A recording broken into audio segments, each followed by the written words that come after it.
कहते हैं क्रिकेट अ gentleman's game, लेकिन जब आप बहुत ज़्यादा इस तरह की जेंटलमैनली स्पिरिट दिखाते हैं वर्ल्ड कप जैसे मुकाबले में, तो उसका नतीजा क्या होता है वो कॉटनी वॉल्श और वेस्ट इंडीज़ भली भांति जानते हैं। वेलकम टू सिली पॉइंट, एक ऐसा शो जहां पर मैं आपको बताता हूं बड़ी दिलचस्प किस्से और कहानियां जो वर्ल्ड कप से जुड़े हैं। मेरा नाम है रमन भनोट।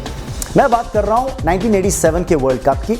याद रखिए, वेस्ट इंडीज़ इससे पहले जो 3 वर्ल्ड कप्स खेले गए, उन तीनों वर्ल्ड कप्स के अंदर कम से कम फाइनल्स तक तो पहुंचने में कामयाब रहे थे और याद रखिए 2 बार खिताब भी जीता था 1975 और 79 में। तो 87 में जब वर्ल्ड कप हुआ तो प्री टूर्नामेंट फेवरेट्स में से एक बिल्कुल वेस्ट इंडीज़ मानी जा रही थी, लेकिन टूर्नामेंट की शुरुआत वेस्ट इंडीज़ के लिए इतनी अच्छी रही नहीं और जब वो पाकिस्तान को खेल रहे थे तो एक अहम मुकाबला था वेस्ट इंडीज़ के लिए, क्योंकि जीतना उनके लिए ज़रूरी था अगर आगे प्रोग्रेस करना था सेमीफाइनल्स तक।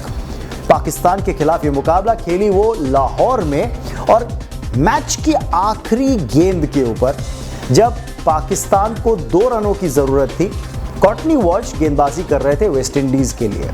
स्ट्राइक पे थे अब्दुल कादिर और नॉन स्ट्राइकर्स एंड पे थे बल्लेबाज सलीम जाफर।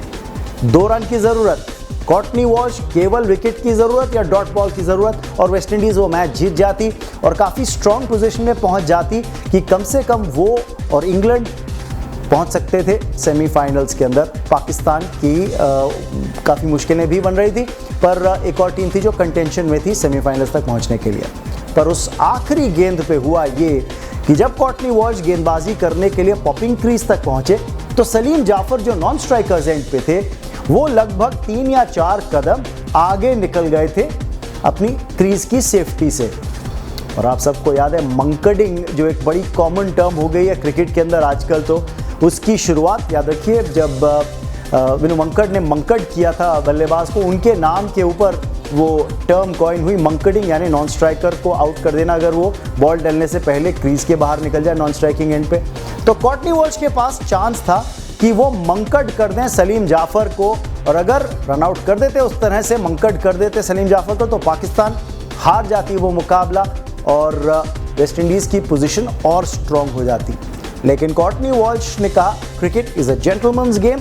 दौड़ते हुए आए, देखा सलीम जाफर बाहर है, केवल रुके, इशारा किया सलीम जाफर को कि मैं आपको रन आउट कर सकता था लेकिन करूंगा नहीं, वापस आ जाइए सेफ्टी के अंदर क्रीज की। उनको छोड़ दिया मनकट करने से कॉटनी वॉल्श ने, और हुआ ये कि आखिरी गेंद जो फिर उन्होंने डाली, अब्दुल कादिर ने विनिंग रन स्कोर कर दिए पाकिस्तान के लिए और पाकिस्तान वो मुकाबला जीत गई।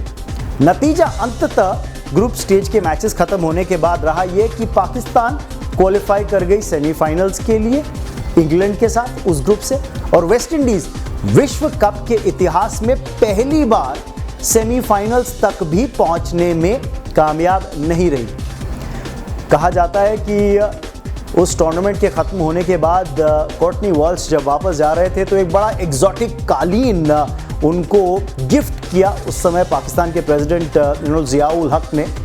पर कालीन की बात छोड़िए, जब वेस्ट इंडीज़ विश्व कप हाथ से निकल गया तो मानो कि ज़मीन के उनके पैरों के नीचे से ज़मीन या कालीन खिसक गया हो, ऐसा कुछ घटा था वेस्ट इंडीज़ के साथ इस मुकाबले में। लेकिन कॉटनी वॉल्श को उसके बाद जब भी पूछा गया तो उनका ये कहना था कि क्रिकेट एक जेंटलमैन्स गेम है और मैं रिग्रेट नहीं करता हूँ जो डिसीजन मैंने लिया।